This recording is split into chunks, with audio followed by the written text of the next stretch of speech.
The periodic table. और basically हम इस चैप्टर में सिर्फ और सिर्फ पीरियोडिक टेबल के बारे में बात करेंगे। तो इसका ओरिजिन कैसे हुआ, everything basically in detail, right. तो चलिए, खैर तो उतना भी डिटेल में आपको नहीं बताया जाएगा यहाँ पे पीरियोडिक टेबल के बारे में, क्योंकि इसके बेस्ड पे आपके पास पता नहीं लगभग 8 से 10 चैप्टर अलग से बनते हैं, मोर देन 100 पेजेस के। तो वो तो बाद की बात है ना। अभी हम जो पढ़ेंगे वो ऑफकोर्स 9th क्लास के बेस पे सिंपल वाली चीज़ें पढ़ने वाले हैं, राइट। तो आइए कुछ चीज़ों के बारे में बता देता हूँ मैं सबसे पहले आपको, कि सबसे पहले हमें ये जो पीरियोडिक टेबल है उसकी हमें नीड क्यों ज़रूरत है ना, नीड क्यों पड़ी है ना, ज़रूरत क्यों पड़ी हमें पीरियोडिक टेबल की। क्या पीरियोडिक टेबल के बिना हमारे पास जो एलिमेंट थे वो एग्जिस्ट नहीं कर रहे थे? तो ऐसी कोई बात नहीं है, एलिमेंट्स तो एग्जिस्ट कर ही रहे थे, वो थे ही थे। लेकिन एक छोटा सा एग्जांपल देता हूँ मैं, कि लेट से आप क्लास 9th में हैं और आपके पास बहुत सारे बुक्स हैं और बहुत सारे आपके पास रजिस्टर्स हैं, है ना, रजिस्टर जिसमें आप काम करते हो, है ना। अच्छा, बहुत सारे बुक्स हैं, तो कुछ आपके पास हिंदी के बुक्स होंगे, है ना, कुछ आपके पास इंग्लिश के बुक्स होंगे, है ना, और कुछ आपके पास मैथमेटिक्स के बुक्स होंगे, कुछ आपके पास फिजिक्स के बुक्स होंगे, कुछ आपके पास केमिस्ट्री के बुक्स होंगे, समझ में आती बात, कुछ आपके पास कंप्यूटर्स के बुक्स होंगे, अलग अलग ऑथर्स के भी हो सकते हैं आपके पास, डिपेंडिंग ऑन, ठीक है। अच्छा, सिर्फ और सिर्फ क्लास 9th की बात नहीं करता हूँ, आप 6, 7, 8, 9, 10 ये 4 क्लासेस की बात करता हूँ, कि आपने पीछे क्लासेस जो पिछले क्लासेस थे उसके बुक्स आपके घर में अभी भी पड़े हुए हैं, और आपको क्या करना है, उनको सजा के अरेंज करके एक जगह रख देना। अच्छा, बस एक चीज़ छोटी सी आपको पता होनी चाहिए, कि अगर मैं किसी भी बुक को अगर मैं मांगता हूँ तो आपको तुरंत वहाँ से निकाल कर दे देना है। तो अगर मैं इन सबको मिक्स करके ऐसे फेंक देता हूँ, एक जगह कहीं भी रख भी देता हूं मैं, तो आपको ढूंढने में आपको टाइम लग जाएगा। तो उसके लिए आप क्या करोगे, आप अलग अलग उनके लिए एक कुछ इस तरीके से सेल्फ बनाएंगे, जहां पे आप कैटेगराइज कर देंगे कि यहाँ पे 6th क्लास की मैथ्स की बुक होगी, यहाँ पे 7th क्लास की साइंस की बुक होगी, यहाँ पे 8th क्लास की ये बुक होगी। सब्जेक्ट वाइज, क्लास वाइज आप उनको क्या करोगे, डिवाइड करके अलग अलग जगह पे आप रख दोगे, और मैं जिस भी क्लास की जो भी बुक बोलूँगा आप तुरंत निकाल कर दे दोगे। सिंपल सा ये लॉजिक है। अब बात करेंगे कि पीरियोडिक टेबल की हमें क्यों ज़रूरत पड़ी। तो ऑफ कोर्स इसीलिए ज़रूरत पड़ी ताकि हम किसी भी एलिमेंट के बारे में इजीली स्टडी कर सकें, इजीली उनको हम ढूंढ सकें, इजीली हम उनके बारे में डिटेल्ड में पढ़ सकें। बस सिंपल सी बात ये है और कुछ नहीं। अच्छा, अगर हम अभी की बात करते हैं तो 118 एलिमेंट्स अभी टोटली नॉन है हमारे अर्थ पे। यस, अर्थ पे हमारे पास अभी जो टोटल नंबर ऑफ एलिमेंट्स हैं वो आपके पास 108 है। कितने आपके पास, 108 कह रहा हूँ, सॉरी 18, 118 एलिमेंट अभी तक हमारे पास यहाँ पे नॉन है। अब 118 एलिमेंट्स बहुत होते हैं, इनको अगर हम ग्रुप नहीं करते हैं उनके प्रॉपर्टीज़ के बेस पे या फिर किसी भी तरीके से, तो उनके बारे में पढ़ना मतलब पॉसिबल नहीं था अच्छे से, राइट। तो बस हमें नीड इसीलिए पड़ी ताकि हम उनकी स्टडी सिंप्लीफाई कर दें, और कुछ नहीं। समझ में आती है इतनी बात। तो इनको थोड़ा सा सिंप्लीफाई करने के लिए, एलिमेंट्स को अरेंज करने के लिए हमारे पास अलग अलग केमिस्ट आए और अपने अकॉर्डिंग उनको अरेंज करने की कोशिश किया है, ठीक है। चलिए, तो सबसे पहले हम आज इस वीडियो में जो पढ़ने वाले हैं वो सिर्फ और सिर्फ एक केमिस्ट के बारे में पढ़ने वाले हैं, डोबेराइनर ट्राइड्स। ये डोबेराइनर ट्राइड्स क्या है, सबसे पहले बता दो। ये जो डोबेराइनर है हमारे पास, ये डोबेराइनर अंकल हमारे पास एक केमिस्ट है, ठीक है, ये केमिस्ट है हमारे पास, है ना, जिन्होंने ट्राइड बनाया था। अब ये क्या है ट्राइड, क्या बला है, ये अभी आपको समझ में आ जाएगा, कुछ टेंशन लेने की कोई ज़रूरत नहीं है। तो हम बात करेंगे इन 1817 की। यस, इन 1817 की हम बात कर रहे हैं, 1817 की बात कर रहे हैं, तब की बात है। इसमें कहा जाता है कि जोहन, यस, जोहन की बात कर रहे हैं हम, जोहन उल्फ गैंग, भेड़ियों की गैंग, है ना, ऐसा मत समझना, उल्फ गैंग उनका नाम था, और साथ में डोबेराइनर। तो हम यहाँ पे सिंपली डोबेराइनर लास्ट नेम के अकॉर्डिंग हम इनको यूज़ कर लेते हैं, डोबेराइनर ट्राइड्स के नाम से, है ना। चलिए, तो इन 1817 1817 की बात है। जोहन उल्फ गैंग डोबेराइनर ने क्या करा, एलिमेंट्स को अगेन क्या किया, अरेंज किया, right. Arranged elements with similar properties, जिनकी प्रॉपर्टीज मिलते थे उनको एक जगह रखने की कोशिश किया। आगे की बात करते हैं, in a groups of three, in a groups of three, तो जिन जिन की प्रॉपर्टीज मिल रहे थे उनको एक जगह रखने की कोशिश कर रहे थे, ठीक है। और उन्होंने इस ये जो ग्रुप था, ग्रुप ऑफ थ्री, उनको उन्होंने क्या कह दिया, ट्राइड्स। क्या कह दिया, ट्राइड्स, TRIADS, ट्राइड्स कह दिया है ना, tried simply group of three. Normally आपको ये चीज पता है, राइट। अच्छा, एक चीज आपको पता होनी चाहिए कि अभी तो 118 एलिमेंट्स नॉन है, लेकिन लेकिन लेकिन क्या 1817 में भी 118 एलिमेंट्स नॉन थे? गलत, बिल्कुल भी नहीं। तो उस टाइम के कहा जाता है 1800 के अराउंड बेसिकली 30 एलिमेंट्स नॉन थे। कितने एलिमेंट्स नॉन थे आपके पास?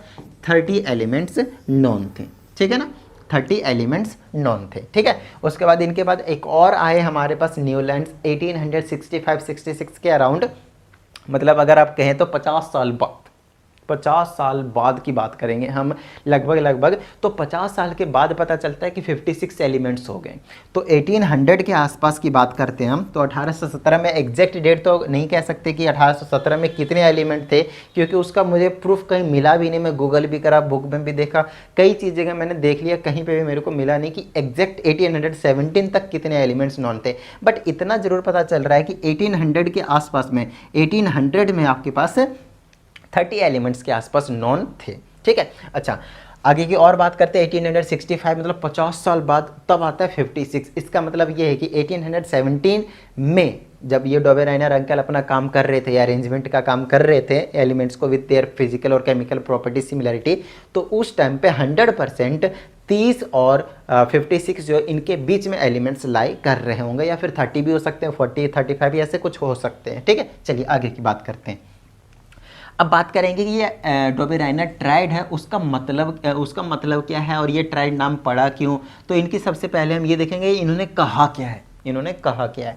तो यहाँ पे कहा जाता है कि अकॉर्डिंग टू डॉबेराइनर, समझिएगा, according to Dobereiner, if elements with similar properties were grouped in threes and placed in an increasing order of their atomic masses, then the atomic mass of the element placed in the middle was approximately equal to the average atomic masses of the other two elements of the tribe। देखिए, इतनी लंबी चीज़ आपको वैसे भी समझ में नहीं आएगा, तो इसको हम आपको सिंपल लैंग्वेज में समझाते हैं। आइए, तो मान लेते हैं, जैसे कि यहाँ पे मान क्या लेते हैं, मैंने आपके से ये बना ही दिया पहले ही। इन्होंने मान लेते हैं कुछ भी 3 एलिमेंट मानते हैं, X Y Z, इन्होंने 3 एलिमेंट के ग्रुप बनाए थे। सिंपल सा लॉजिक है, तो पहला एलिमेंट, दूसरा एलिमेंट और ये तीसरा, है ना। यहाँ के अकॉर्डिंग मैं आप लोगों के लिए लिख देता हूँ, मैं बताता हूँ क्यों। मान लेते हैं ये X है, ये Y है और ये Z। एक हमने ग्रुप बनाया जिसमें हमारे पास 3 एलिमेंट है, और मान लेते हैं तीनों की प्रॉपर्टी सेम है। तो इनका क्या कहना था पता है, इनका कहना ये है कि अगर मैं पहले का एटॉमिक मास और तीसरे का एटॉमिक मास का एवरेज निकाल देता हूँ, का एवरेज, अभी जो मैंने डेफिनेशन पढ़ा ना, स्टेटमेंट इतनी लंबी चौड़ी, उसी का मतलब बता रहा हूँ। अगर मैं पहले एलिमेंट और तीसरे एलिमेंट, है ना, फर्स्ट और लास्ट एलिमेंट का अगर मैं एवरेज निकाल दूँ, एवरेज का मतलब मैथमेटिक्स में आपको बता रखा है मीन निकाल दूँ। मीन का मतलब होता है sum of all observation divided by my total number of observation. So we have only 2 observation, so we will add X and Z and will divide by 2 because we have only 2 observation. Total number of observation is 2, so X plus Z divided by 2 and this atomic mass will be the equal to the elements which is placed in the middle of this triad। Basically ये आपके पास statement था। अब समझते हैं इसका जो tried था वो क्या था। ग्रुप ऑफ 3 था, तो इन्होंने बनाए थे ग्रुप के नाम पे 3, है ना, ग्रुप के नाम पे 3 बनाए थे। ये कैसे हो गया, अड्डो कर देते हैं, है ना, 3 बनाए थे इन्होंने, ग्रुप के नाम पे आपके पास 3 बनाए थे। ये कैसे हो गया, ये क्या जादू हो रहा है भाई, मैनेज हो रहा है उसको। 1 हो गया, 2 हो गया, 3 हो गया, ऐसे समझ लीजिए। ये वाले 3 की बात कर रहे हैं, इसकी बात कर रहे हैं, ठीक है ना, इसकी बात कर रहे हैं। ये क्या हुआ, ये कैसे हो रहा भाई, ये अलग ही लेवल का जादू हो रहा है। फिलहाल इसकी बात करिए, लिथियम, सोडियम, पोटेशियम, यहाँ पे मैं लिख देता हूँ अलग से, लिथियम, सोडियम और पोटेशियम की बात कर रहे हैं हम। इनका इन्होंने ट्राइड बनाया, तीनों के बनाया, तो तीनों की इनकी ना प्रॉपर्टीज जो है वो सेम मिल रहे थे। अब समझिएगा क्या क्या प्रॉपर्टीज में सेम मिल रहे थे। तीनों की वैलेंसी 1 थी, तीनों की वैलेंसी क्या थी आपके पास, 1 थी। कहने का मतलब ये है कि एक तो आपके पास आउटर मोस्ट सेल में भी कह सकते हैं 1 है ना, बोले तो वैलेंस इलेक्ट्रॉन्स भी 1 थे, तो वैलेंसी भी इनकी क्या निकल रही थी, 1 निकल रही थी। तीनों के तीनों आपके पास मेटल्स थे, तीनों के तीनों क्या था आपके पास मेटल से, तीनों के तीनों मेटल से तो इलेक्ट्रोपॉजिटिव होंगे, खत्म बात, समझ में आती है ना बात। तीनों के तीनों ऑक्साइड फॉर्म करते थे, है ना, तीनों जितनी भी कैरेक्टरिस्टिक्स मिलते थे इनके वो बेसिकली क्या थे आपके पास, तीनों के सेम मिलते थे। इसका मतलब ये तीनों का जो केमिकल और फिजिकल प्रॉपर्टीज है लगभग वो क्या आपके पास सेम है, तीनों के तीनों आपके पास सॉलिड है। सिमिलरली इनके साथ हो रहा था, कैल्शियम के साथ स्ट्रोंटियम और बेरियम। अच्छा नाम नहीं पता तो मैं बता दूं, इसका है आपके पास लिथियम, इसका है सोडियम, इसका है पोटेशियम, इसका है कैल्शियम, इसका है स्ट्रोंटियम, है ना, स्पेलिंग लिख देता हूँ मैं स्ट्रोंटियम का, एसआर का, स्ट्रोंटियम, स्ट्रोंटियम, ठीक है ना।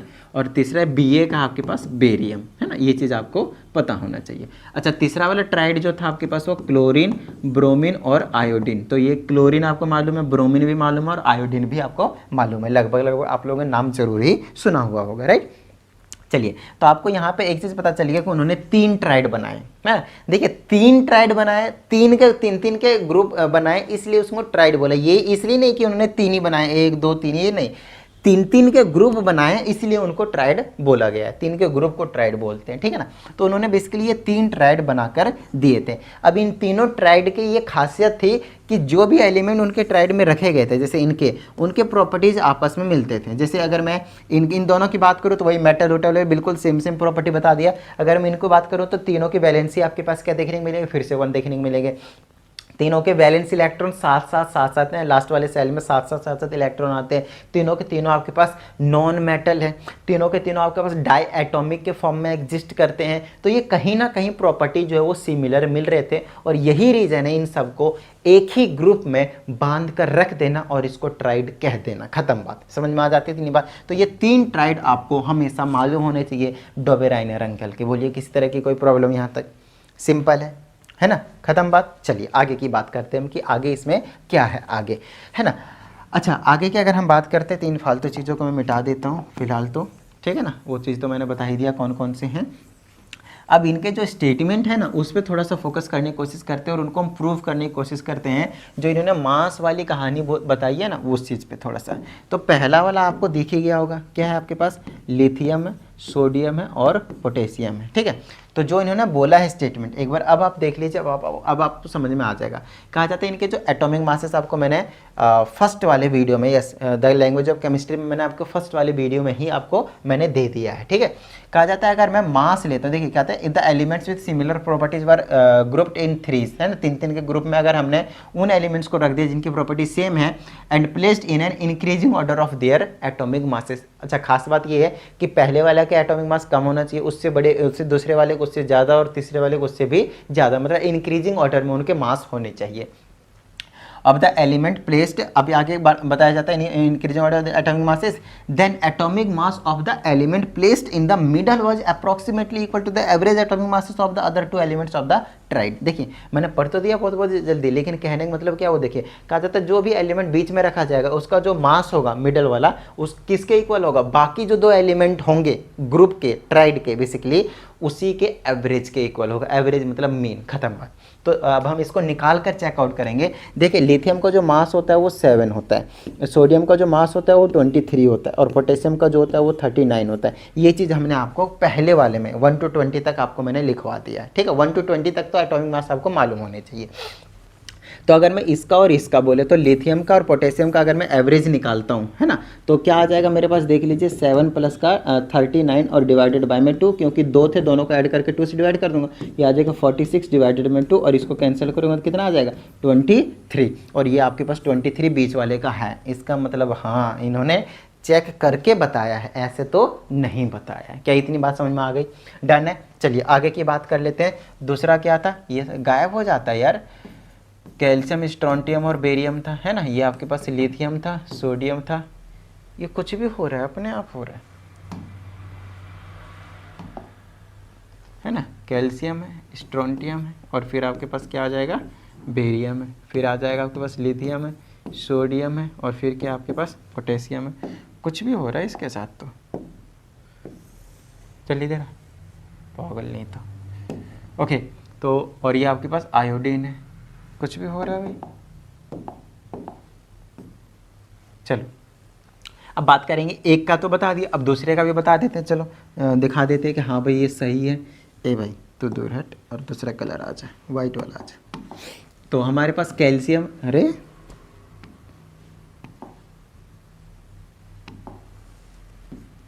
ये क्या हो रहा है, ये कलर चेंज ही नहीं हो रहा, ये कैसे हो गया भाई?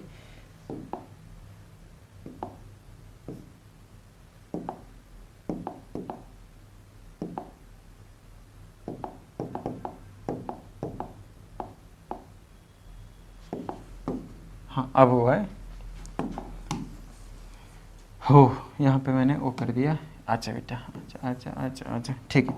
अब मैं यहाँ पे ले कर आता हूँ, इसको एक बार और मिटा दिया जाए। तो आपके पास कैल्शियम था, स्ट्रोंटियम था और आपके पास बेरियम था। कैल्शियम का जो मास होता है आपके पास 40 होता है। देखिए आपको मैंने जो लिखवाया है वो ऑफकोर्स 20 तक ही लिखवाया है, तो कैल्शियम तक ही लिखवाया था। आपको कैल्शियम तक का तो एटलीस्ट मालूम होना चाहिए, बाकी का हो या फिर ना हो, है ना। चलिए बाकी की अभी हम बात करेंगे। तो ये स्ट्रोंटियम का होता है 87.6, तो इसका हम 88 ले लेते हैं राउंड ऑफ करके। और बेरियम का होता है आपके पास 137। अब मैं इसका ऐड करके 40 और प्लस का 137 और डिवाइडेड बाय में 2 रखूँगा, तो मेरे पास आ जाएगा ऐड करके कितना आ जाएगा, 0 का 0, 4 3 7 और 170 आ जाएगा। नहीं यार 177 आ जाएगा। तो यहाँ पे मैं रख देता हूँ फटाफट 177, ठीक है ना। 177 ऐड कर दिया और 2 से डिवाइड कर देंगे, तो ये आ जाएगा 2 से करेंगे तो 8 बार में 1 आएगा, 2 8 8 और डिवाइडेड बाय में 0.5, तो 88.5 आएगा। और बीच वाले का कितना 88 है। तो देखिए एक चीज़ ध्यान रखिएगा, अब एग्जैक्ट आए ऐसा ज़रूरी नहीं है, क्योंकि डोबेराइनर अंकल ने यहाँ पे आपको पहले बता दिया कि जो आएगा वो अप्रॉक्सीमेटली होगा, अप्रॉक्सीमेटली इक्वल टू होगा, थोड़ा बहुत आगे पीछे हो जाएगा, तो उसमें आपको डरने की कोई ज़रूरत नहीं है। अच्छा ये तो पहला वाला ट्राइड को प्रूव करवा दिया, दूसरे वाले ट्राइड को प्रूव करा दिया, ये तीसरे वाले ट्राइड को प्रूव करके चेकआउट करते हैं। क्लोरीन, ब्रोमीन एंड आयोडीन का। क्लोरीन का जो मास होता है आपके पास 35.5 होता है एग्जैक्ट, ब्रोमीन का आपके पास 80 होता है और आयोडीन का आपके पास 127 रहता है, 127 127। अब इनको क्या करना है, इसको ऐड करना है, तो मैं ले लेता हूँ यहाँ पे 35.5 और प्लस में 127 और डिवाइडेड बाय में 2 कर देंगे, तो कितना आना चाहिए, लगभग 80 के आसपास आना चाहिए। तो 5 7 12 1 3 2 5 1 6 और 1 का 1 और ये आ जाएगा 0.5 डिवाइडेड बाय में 2। इसको डिवाइड करेंगे तो आ जाएगा 8 और कितना आ जाएगा, बस इसकी आ जाएगा 0 और आ जाएगा पॉइंट हटा के मान लीजिए यहाँ पे 0 है, तो अब 2 से काट देंगे 8 बार में, इसको काट देंगे तो 1 बार में आ जाएगा, है ना। 2 से इसको काट देंगे, मान लीजिए पॉइंट हटा के यहाँ पे 0 लगा दिया, 2 से काटेंगे 8 बार में, 1 बार में, 2 बार में 0.5, इस टाइप से चलता रहेगा। मतलब जनरली आ जाएगा 81 पॉइंट समथिंग आ जाएगा। तो इसको डिवाइड करने के बाद आप ले लीजिए 81 पॉइंट समथिंग, तो मान लेते हैं कि 81 के अप्रॉक्सीमेटली। तो फिर से यहाँ पे देखिए एग्जैक्ट वैल्यू तो नहीं आया, लेकिन हाँ अप्रॉक्सीमेटली के इक्वल तो जरूर ही आ गया है। और यही है आपके पास डोबेराइनर ट्राइड, और कुछ नहीं, इसमें खत्म बात। समझ में आती थी नहीं बात? तो आपको एक तो आपको स्टेटमेंट पता होनी चाहिए क्या होता है, अपनी तरफ से बनाकर लिखना है, और साथ में ये ट्राइड आपको जरूर से जरूर याद रखना है, बिना ट्राइड के आपको काम नहीं बनेगा। आइए नेक्स्ट की बात करते हैं हम, ड्रॉबैक। बहुत ज़्यादा ड्रॉबैक को हम लिमिटेशन के नाम से भी जानते हैं, तो घबराना नहीं है। लिमिटेशन मतलब ऐसी क्या कमी रह गई, ठीक है, कि उनको कंसीडर नहीं किया गया। अभी जो कंसीडर किया जाता है वो हेनरी मोजले नाम के जो हमारे थे, उन्होंने अरेंज किया था, उनके पीरियोडिक टेबल को बेसिकली कंसीडर किया जाता है। उससे पहले मेंडेलीव थे और उससे पहले न्यूलैंड्स ऑफ ऑक्टेव्स थे, तो उनके बारे में भी हम बात करेंगे ऑफ कोर्स। बट फिलहाल जो हम आपको कह रहे हैं कि डोबेराइनर के अंकल के जो हमारे पास ये पीरियोडिक टेबल जो दिया था इन्होंने, वो उनको हमने क्यों नहीं कंसिडर किया, क्योंकि देखिएगा, he could not arrange all the elements into triads. अब इनका कहना था भैया हम तो ट्राइड में अरेंज करके दे रहे हैं आपको, ट्राइड बना कर दे रहे हैं, ट्राइड बना कर दे रहे हैं, ट्राइड बना कर दे रहे हैं, लेकिन अंकल आपने दिए कितने ट्राइड बना के? आपने तो सिर्फ 3 ट्राइड बना के दिए ना। कौन कौन से दिए आपने, फिर से रिवाइज कर लीजिएगा। एक तो लिथियम, सोडियम, पोटेशियम का, कैल्शियम, स्ट्रोंटियम, बेरियम का, क्लोरीन, ब्रोमीन, आयोडीन का। आपने तो 3 ही ट्राइड बनाए ना, 1 2 3, लेकिन एलिमेंट्स तो भैया 30 से भी ज़्यादा नॉन थे उस टाइम पे। क्या आपने सबको अरेंज किया? नहीं किया ना, सिर्फ आपने 9 एलिमेंट को अरेंज किए, बाकी कहाँ जाएंगे? क्या बाकी एलिमेंट्स नहीं है ना? तो यही इनकी कमी रह गई थी, यही इनकी कमी रह गई थी। और वही ये कह रहे हैं कि at that time he could not, he only arrange 3 triads. उन्होंने सिर्फ 3 ट्राइड बनाए और बाकी एलिमेंट्स को उन्होंने ट्राइड में नहीं बना पाया। वाई? बिकॉज उनका ये जो आपका लॉजिक था, ये जो इन्होंने स्टेटमेंट दिया है कि पहले और तीसरे का एलिमेंट को ऐड करेंगे दूसरे के मास के इक्वल आएगा, ये फॉर्मूला उसमें काम कर ही नहीं रहा था, ये उसमें फिट बैठ ही नहीं रहा था। अच्छा, और अगर बैठ भी रहा था तो उनके प्रॉपर्टी सेम मिल ही नहीं रहा था, और यही रीज़न है कि ये फेल हो गई। और उसके बाद हमारे पास आते हैं Newlands law of octaves. Okay, तो चलिए अब हम न्यूलैंड्स लॉ ऑफ ऑक्टेव को समझते हैं बहुत ही अच्छे तरीके से। तो देखिए यहाँ पे मैंने सारी चीज़ें बेसिकली यहाँ पे लिस्ट करके लिख दिया है, तो सिर्फ आपको समझाना है। तो आइए समझाने की कोशिश करते हैं। इसमें अगर आप नोटिस करें तो आपको पता चलेगा कि यहाँ पे हम कलर कर देते हैं इसके लिए चेंज, आ जाओ बेटा, ये वाला कलर रखते हैं, ठीक है। तो इसमें कहा जाता है 1866 की बात है। देखिए जब हम आपको डोबेराइनर स्ट्रेट से भी पढ़ा रहे थे तो उस टाइम पे आपको पता चला कि वो जो बात थी वो 1817 के आसपास की थी, और अब जो हम बात कर रहे हैं वो कब की बात है, 1866। कहीं ना कहीं लगभग 49 to 50 ईयर्स का गैप है, 50 साल के आसपास का गैप की बात कर रहा है ये, ठीक है ना। उस टाइम पे जॉन न्यूलैंड आते हैं, केमिस्ट है आपके पास, है ना। उन्होंने क्या कर दिया, अरेंज कर दिया। उस टाइम पे 56 एलिमेंट्स नॉन थे, ध्यान रखिएगा कितने एलिमेंट्स नॉन थे, 56 एलिमेंट्स। तो 56 एलिमेंट्स को उन्होंने अरेंज कर दिया in increasing order of their atomic masses. Yes, उसके जो एटॉमिक मासेस थे उनको इंक्रीजिंग ऑर्डर में अरेंज कर दिया। अगर किसी का मास 10 है तो उसको पहले रखा जाएगा, अगर किसी का मास 15 है तो उसको उसके बाद में रखा जाएगा, ठीक है ना। इस तरीके से किसी का 8 है तो उसको 10 वाले से पहले रखा जाएगा, समथिंग लाइक दैट, ठीक है। चलिए, तो कुछ इस तरह से उन्होंने अरेंज कर दिया। अब न्यूलैंड्स लॉ ऑफ एक्टिव्स के अकॉर्डिंग क्या कहा जाता है उस चीज को हम समझने की कोशिश करते हैं। इसमें कहा जाता है when elements were arranged in increasing order of their atomic masses, जो कि भी मैंने आप लोगों को बता दिया, then physical and chemical properties of every eighth element, बहुत ज़्यादा important point है, every eighth element was similar to that of first। कहने का मतलब ये है कि अगर हम सारे के सारे 56 एलिमेंट्स को लेट से अगर अरेंज करते हैं तो हर 8वां एलिमेंट जो आएगा, जैसे फर्स्ट नंबर पे आया, फिर जो 8th नंबर पे आएगा, फिर 8th के बाद फिर से वहाँ से 1 से काउंटिंग स्टार्ट करेंगे तो फिर से जो 8th नंबर पे आएगा, उस टाइप के जितने भी एलिमेंट्स आते चले जाएंगे उन सब के physical and chemical properties same होने वाले हैं। तो कैसे सेम होने वाले हैं, वही चीज़ यहाँ पे आप लोगों को देखने की कोशिश करते हैं, और किस किस के सेम होंगे, क्या क्या सेम होंगे, उन सारी चीज़ों के बारे में भी हम यहाँ पे भी डिस्कस करेंगे। तो यहाँ पे एक छोटी चीज़ बताई गई है कि he compared this property with the note of music. तो नोट ऑफ म्यूजिक आपने देखा ही होगा, है ना, जो सुर होते हैं सारे गा मा पा धा नी सा, इस टाइप से होता है आपके पास, फिर से शुरू हो जाता है। तो कहीं ना कहीं उसके नोट से बेसिकली कंपेयर किया था न्यूलैंड्स लॉ ऑफ ऑक्टेव्स। अब न्यूलैंड्स लॉ ऑफ ऑक्टेव्स तो इंडियन तो थे नहीं, तो सारे गामा पादा नी से तो होने का तो कोई चांस ही नहीं है। तो क्या था, आइए उसके बारे में समझाने की कोशिश करते हैं। तो आपके पास सारे गामा पादा नी, ये आपके पास कितने सुर हो गए, 2 2 4 2 6 1 7, टोटल 7 नोट्स हैं। इन 7 नोट्स में जब ये कहाँ के थे, शायद ब्रिटिश इंग्लिश सर्च कर लीजिएगा, मैंने यहाँ पे लिखा नहीं है फिलहाल, तो मुझे पता भी नहीं है, तो यहाँ पे चेकआउट कर लीजिएगा, डो रे मी फा सो ला टी। समझ में आ रही है इतनी बात, जैसे हम बोलते हैं ना सारे गामा पादा नी सा, जो भी है उसी टाइप से आपके पास उनके में डो रे मी फा सो ला टी होता है। समझ में आ गई बात। तो इसी तरह से आपको पता है कि सारे मगामा पादा नी के बाद वापिस हम सा बोल देते हैं, जो कि यहाँ पे है ही नहीं, 7 सुर ही होते हैं आपके पास। तो दोबारा हम किस में आ जाते हैं, पहले वाले के पास, मतलब पहला वाला जो था वो, और जो 7 के बाद क्या होगा, 8वां वाला वापिस सा होने वाला है। तो कहीं ना कहीं पहले और 8वें का जो सुर है, बेसिकली जो नोट है वो क्या सेम है।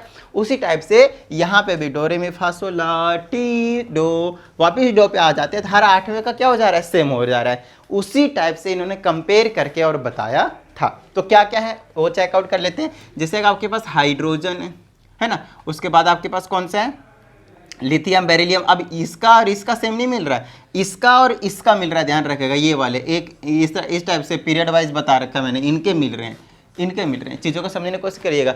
एक ये हो गया है ना इनके, तो ये 1 नंबर पे आ रहा है और ये 8 नंबर पे आ रहा है। तो देखिए ये जो टेबल बनाया गया है वो उस टाइम पे, अभी आप मॉडर्न पीरियोडिक के हिसाब से देखेंगे 1 to 20 आपने रट्टा मारी रखा है, तो हाइड्रोजन का एटॉमिक नंबर आप बोलेंगे 1 है और फ्लोरीन का बोलेंगे 9 है, तो ये सर 8वां नहीं 9वां हो गया। आप सही है, ये 9वां है, लेकिन हम क्या करें, हर 8वें एलिमेंट का जो atomic chemical and physical properties रहते हैं वो सेम रहते हैं, लेकिन ये तो सर 9th हो गया। हाइड्रोजन की प्रॉपर्टी मिल रही है फ्लोरीन से, दोनों गैस के स्टेट में है, दोनों की वैलेंसी 1-1 है, समझ में आ रही बात। ये भी गैस के फॉर्म में एग्जिस्ट कर जाता है, वैलेंसी 1-1 है, समझ में आ रही इतनी बात।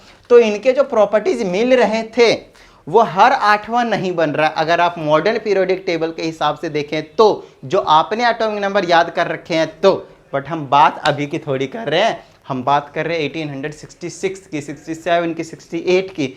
उस टाइम तक नोबल गैसेस की डिस्कवरी नहीं हुई थी।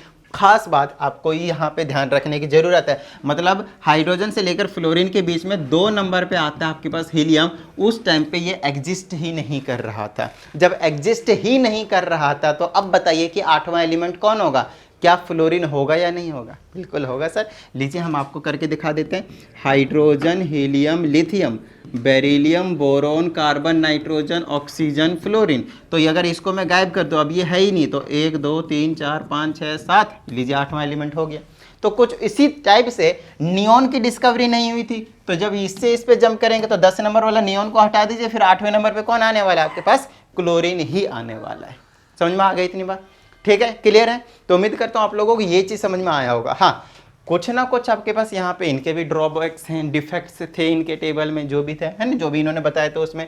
तो क्योंकि इनके इससे बहुत ज़्यादा प्रॉपर्टीज जो है वो सिमिलर नहीं थे, तो वो हम ड्रॉबैक्स में अभी हम पढ़ लेंगे। क्योंकि इधर सॉलिड आ जाते थे, ये मेटल हो जाते थे, ये नॉन मेटल हैं, ये गैसेस के फॉर्म में एग्जिस्ट करते हैं, ये डायटोमिक के फॉर्म में एग्जिस्ट करते हैं, ये डायटोमिक के फॉर्म में एग्जिस्ट नहीं करते। कहीं ना कहीं ये सारे के सारे में तो अच्छे नहीं थे, लेकिन जो लाइटर एलिमेंट्स थे ना, लाइटर एलिमेंट्स, लाइटर मतलब हल्के एलिमेंट्स, जो स्टार्टिंग वाले एलिमेंट्स थे, उनमें इस प्रॉपर्टी को फॉलो किया जा रहा था। आइए दूसरे वाले ग्रुप को अगर आप नोटिस करें तो कुछ इसको बताया गया है। तो इसमें देखेगा लिथियम, सोडियम, पोटेशियम, कॉपर और रुबिडियम, इन सब के प्रॉपर्टीज एक जैसे रहते हैं और ये हर 8वें एलिमेंट हैं।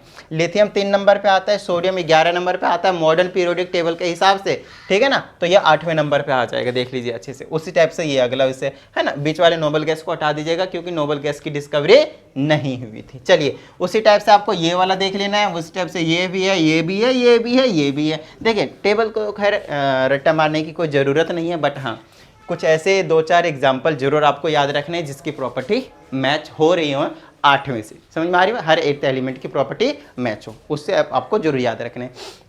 तो ये आपके पास टेबल था, बेसिकली न्यूलैंड्स ने जो कहा था उसके अकॉर्डिंग वाले। और अब हम आगे आ जाते हैं इसी के ही ड्रॉबैक्स के बारे में। Drawbacks of law of octaves. Octaves का मतलब 8 होता है, ध्यान रखिएगा, ठीक है। ऑक्टेव्स का मतलब 8, क्योंकि हर 8वें के एलिमेंट मिल रहे थे, इसलिए लॉ ऑफ ऑक्टेव्स का नाम दे दिया।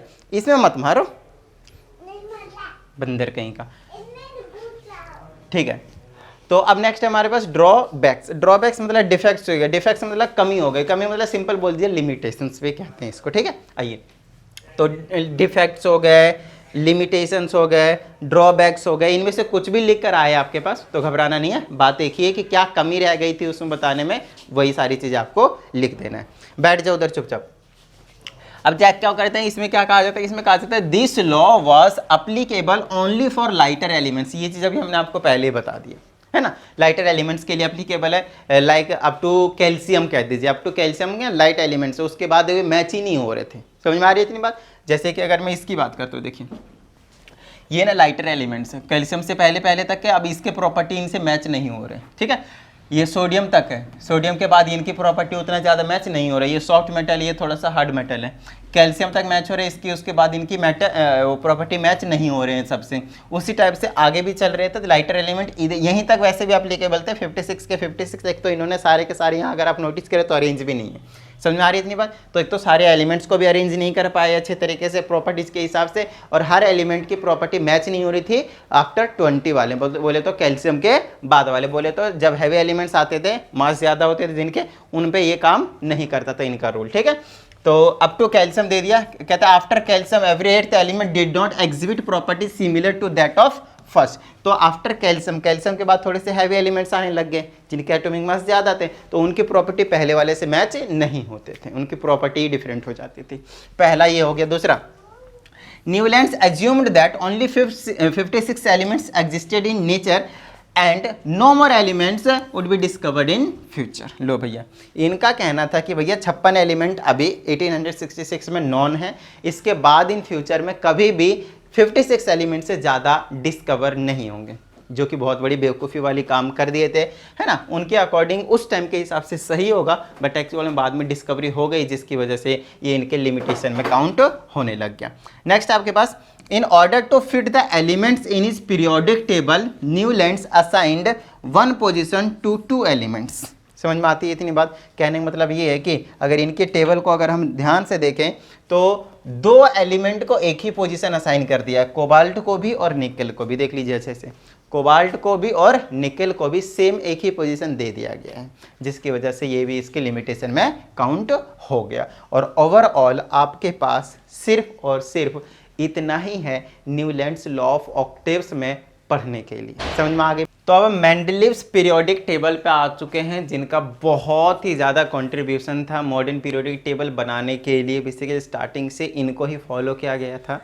तो कहीं ना कहीं आगे एक और आए थे हेनरी मोजले, उनके बारे में भी बात करेंगे मॉडर्न पीरियोडिक टेबल में। बट अभी जो हम बात करेंगे जिनका बहुत ज़्यादा कंट्रीब्यूशन रहा है, एक बहुत ही तगड़े बंदे माने गए हैं ना, बंदे बोले तो बहुत ही बड़े केमिस्ट माने गए, तो उनके बारे में आइए थोड़ा सा हम जानकारी लेने की कोशिश करते हैं। उधर चलो। तो यहाँ पे हमारे पास सिर्फ और सिर्फ मेंडलीव के बारे में नहीं, एक और हमारे पास केमिस्ट थे जो बहुत ही तगड़ा काम कर रहे थे, बट जो रीज़न था अभी हम एक्सप्लेन करेंगे, बट उनको अभी हम कंसिडर नहीं करते और जनरली बहुत सारे बुक्स में तो मेंशन भी नहीं किया जाता इनके बारे में। आइए देखते हैं कि क्या कहानी थी इनके बारे में, है ना।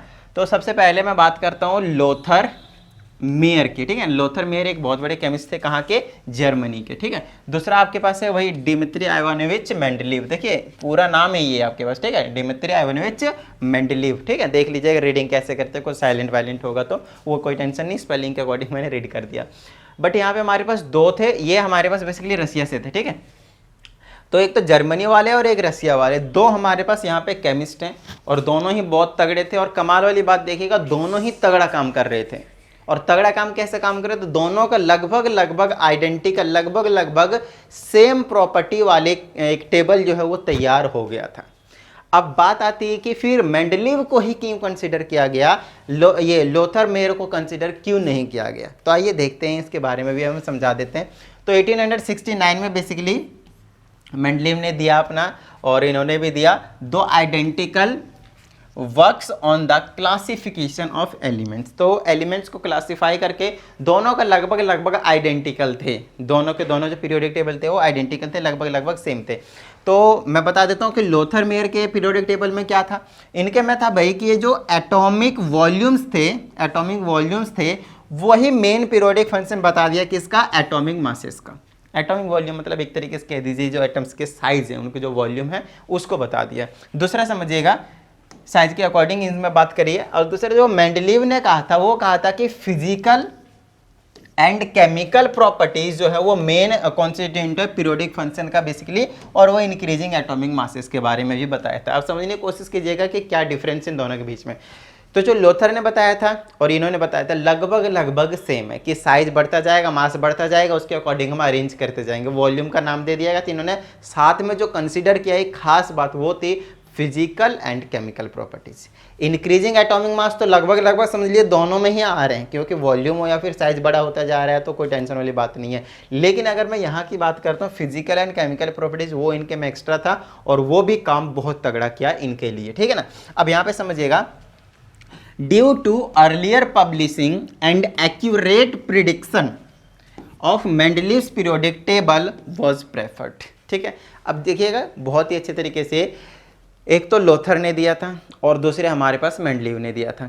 अब इन दोनों के पीरियोडिक टेबल जो लगभग सेम थे, सेम प्रॉपर्टीज़ को फॉलो कर रहे थे, तो मेंडलीव के जो पीरियोडिक टेबल थे वो कुछ महीने पहले ही पब्लिश हो गया।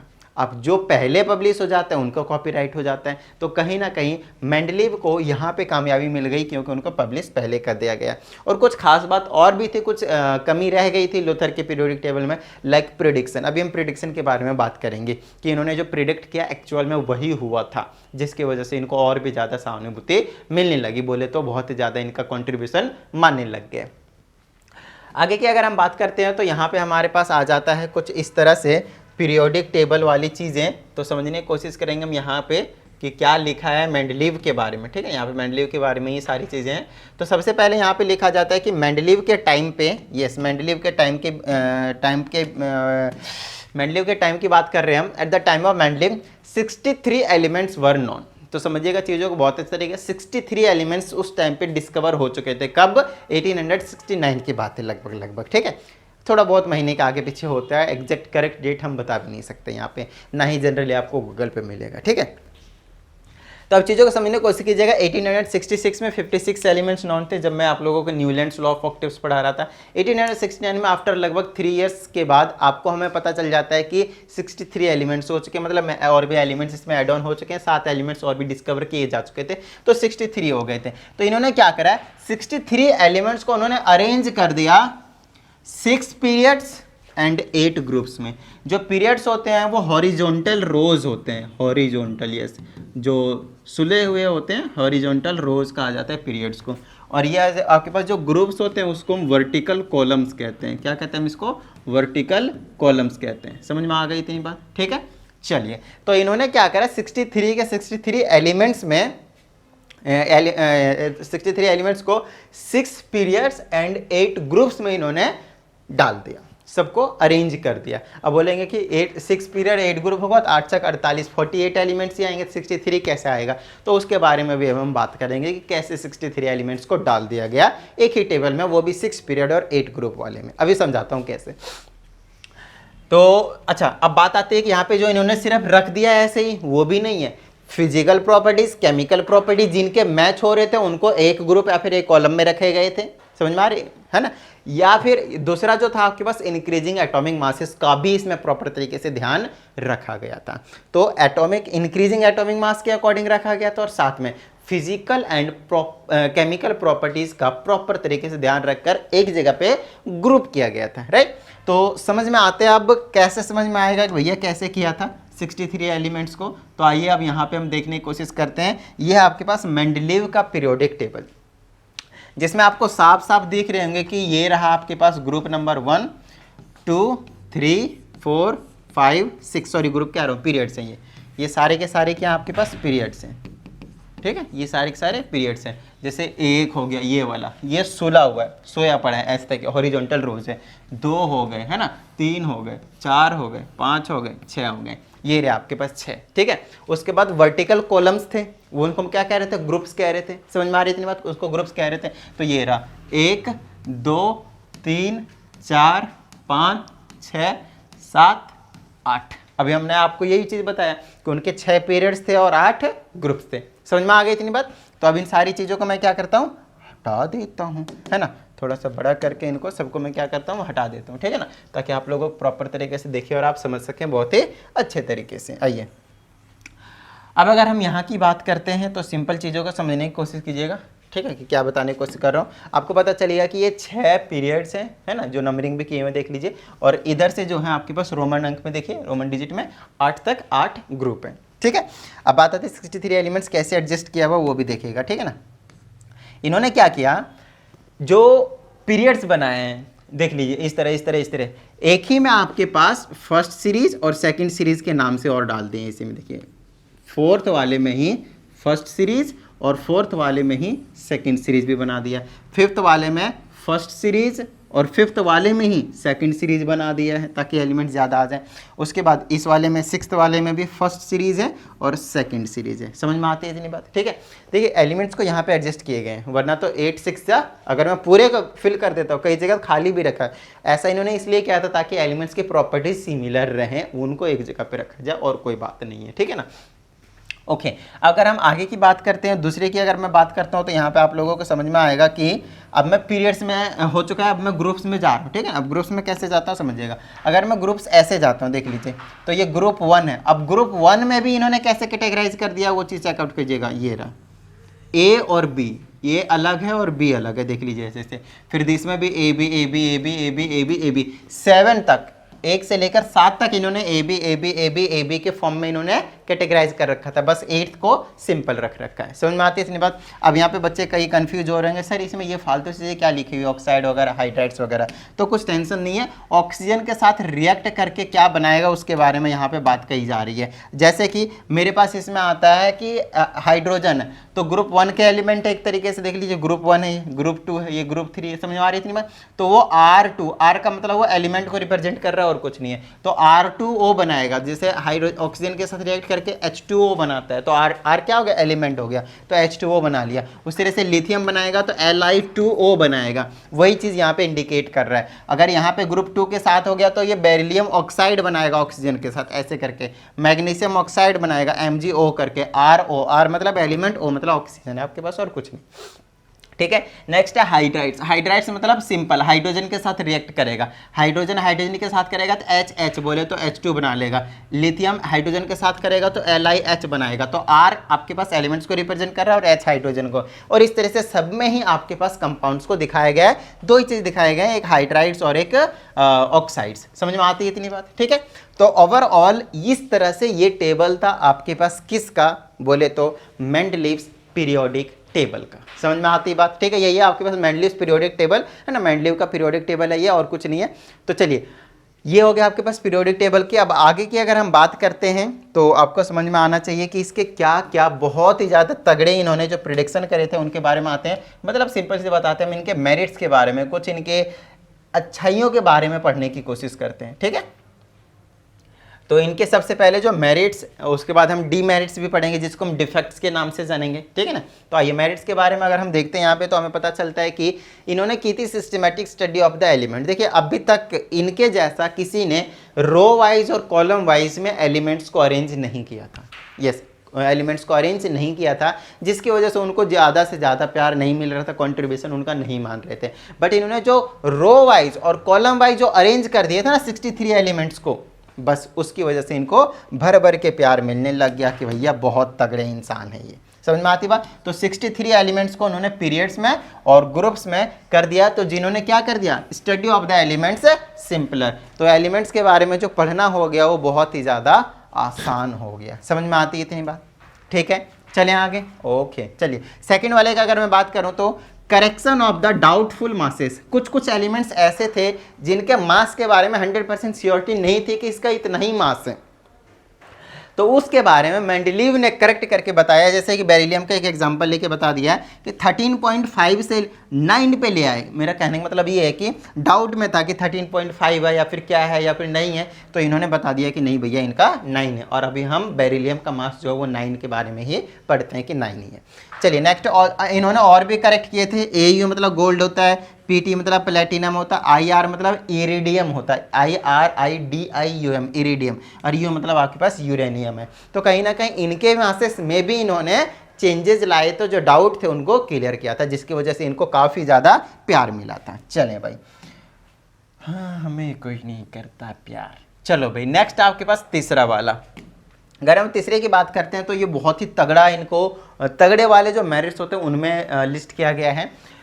Prediction of new elements and their properties. देखिए जो गलती न्यूलैंड्स ने करी थी वो गलती इन्होंने बिल्कुल नहीं करी। इन्होंने साफ साफ कह दिया कि भैया इन फ्यूचर एलिमेंट्स डिस्कवर होंगे, और इनको और भी ज़्यादा जो प्यार भर भर के मिला उसका रीज़न एक और था। जिस भी प्रॉपर्टी के एलिमेंट्स को इन्होंने प्रिडिक्ट किया था कि इस वाले पोजीशन पे इस टाइप के एलिमेंट डिस्कवर होकर रखे जाएंगे, बस उसी टाइप के एलिमेंट्स आगे चल के डिस्कवर हो गए, जिसकी वजह से इनको बहुत ही ज़्यादा बोले तो अप्रिसिएशन मिला था। तो हमने समझिएगा इन्होंने क्या करा, ही लेफ्ट वेकेंट स्पेसेस। अब भैया अपने टेबल में कहीं आपने वेकेंट स्पेसेस छोड़ दें, और क्या ही बड़ी बात है कि यहीं पे इसी टाइप के एलिमेंट डिस्कवर होंगे और वो फिट बैठेंगे, और फिट बैठा था। तो उसके लिए आप देखिएगा डिस्कवरी एलिमेंट्स, इन्होंने जिन जिन एलिमेंट्स की प्रॉपर्टीज़ वाले डिस्कवर होंगे उनको नाम दे दिया था कुछ इस तरीके से इक्का लगा के। तो इन्होंने बोल दिया कि इक्का बोरोन के जैसा होगा, जो आगे चल के स्कैंडियम मिला था, है ना। इसकी डिस्कवरी लगभग 1800 समथिंग में हुआ था, हाँ 1869 से पहले हो गए थे। इधर वाले की बात कर रहा हूँ मैं, इधर वाले 1869 के पहले 1823, 1816, 1808 इस टाइप में आपके पास 1825 में ये वाली डिस्कवरी हो चुके थे। लेकिन जब हम इधर की बात करते हैं तो इनकी डिस्कवरी 1869 के बाद ही हुए। किसी में 1875 होगा, किसी में 1886 होगा, किसी में 1800 आपके पास 78 होगा, समझ में आ रही है मत, जहाँ तक मुझे याद है। तो उन टाइप के मतलब कहीं ना कहीं इनके बाद, इनके टेबल पब्लिश करने के बाद इनकी डिस्कवरी हुई इन तीनों की। स्कैंडियम SC होता है इसका शॉर्ट में, गैलियम GA और जर्मेनियम GE, ठीक है ना। तो कुछ इस तरह से इन्होंने जो प्रेडिक्शन की थी इक्का लगा दिया था, ठीक है ना, इक्का लगा दिया। इसमें संस्कृत का मतलब है, इक्का का मतलब जनरली 1 होता है, एक होता है, ठीक है ना। तो इक्का बोरोन, इक्का एल्यूमिनियम और इक्का सिलिकॉन इनके जैसा इनको प्रिडिक्शन करा था, और बाद में स्कैंडियम, गैलियम और जर्मेनियम इनके जैसा ही एलिमेंट डिस्कवर हुए, और जहाँ पे वेकेंट स्पेसेस छोड़े थे वहीं पे जाके फिट बैठ गए, बस भाई। इसके लिए इनको बहुत ज़्यादा तगड़ा वाला अप्रिसिएशन मिला था, और ये इनके तगड़े वाले मेरिट्स में आते हैं। तो उम्मीद करता हूँ अभी तक की चीज़ें, सारी चीज़ें क्लियर हो गई होगी मेंडली वाले की। चलिए आगे की बात करते हैं, और अब आ जाते हैं डिफेक्ट्स बोले तो डीमेरिट्स, डिफेक्ट्स बोले तो डीमेरिट्स, ठीक है। यहाँ पे अगर हम बात करें तो defects of Mendeley periodic table में पोजीशन ऑफ हाइड्रोजन, देखिए पोजीशन ऑफ हाइड्रोजन का तो इशू आज भी है, आज भी पोजीशन ऑफ हाइड्रोजन जो है वो नहीं हुए हैं रिजॉल्व। आज भी ग्रुप नंबर अगर आप मॉडर्न पीरियोडिक टेबल में देखेंगे, आपको मैंने 9th क्लास में बेसिकली यहाँ उसमें केमिस्ट्री के में study of the hydrogen of element, है ना, हाइड्रोजन एलिमेंट के first element of the periodic table hydrogen, उसके बारे में जो पढ़ाया है उसमें पोजीशन सबसे पहले मैंने डिस्कस कर दिया कि इसकी पोजीशन फिक्स नहीं है, ग्रुप 1 में भी आ सकता है और ग्रुप 17 में भी आ सकते हैं हैलोजन में। लेकिन अगर मैं इनके पीरियोडिक टेबल का एग्जाम्पल लेकर बताऊं तो आपको पता चलेगा कि हाइड्रोजन जो है वो यहाँ भी आ सकता है, और हैलोजन वाले फैमिली का है ये ए वाला फ्लोरीन क्लोरीन, इसमें भी आ जाते हैं, 7th के ए में भी आ सकते हैं, यहाँ पे भी हाइड्रोजन को हम रख सकते हैं, मेरा ये कहने का मतलब है। तो पोजीशन इनके वाले में भी फिक्स नहीं था, जिसकी वजह से इनको उतना तगड़ा अप्रिसिएशन थोड़ा सा नहीं मिला। क्यों? क्योंकि वो डीमेरिट से कुछ ना कुछ इनके कमियां रह गई थी। पोजीशन ऑफ हाइड्रोजन एक बहुत बड़ा इशू था, ठीक है ना। नेक्स्ट है एनोमलस पेयर्स ऑफ एलिमेंट्स। देखिए एनोमलस पेयर मतलब अजीब सा पेयर, अजीब सा पेयर मतलब कहने का मतलब ये है कि जो इन्होंने बताया था उसके अकॉर्डिंग पेयर नहीं बने। देखिए पेयर का क्या मतलब है, उस चीज़ को समझने की कोशिश कीजिएगा, ठीक है। जाओ बेटा आप लोग जाओ, वापस जाओ, यहाँ पे चेकआउट कीजिए, कहाँ गया।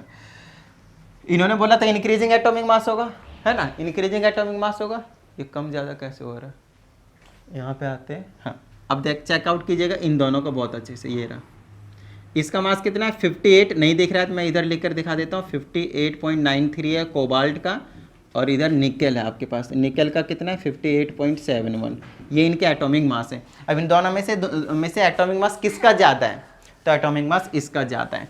अच्छा जिसका ज़्यादा है वो तो बाद में आना चाहिए, तो यहाँ पे तो पहले रख दिया गया है, तो ये एक इनके डिमेरिट्स में आ जाते हैं। एक ये हो गया, और भी आपको देखने को मिलेंगे जैसे टेलोरियम और आयोडीन, ये मैंने आपके लिए 2 ढूंढे हैं एनोमलस पेयर, आप एक आधे और मिलेंगे उनको आपको ढूंढना है इसमें, ठीक है ना। चलिए वो काम मैं आप लोगों के लिए छोड़ देता हूँ, चलें आगे।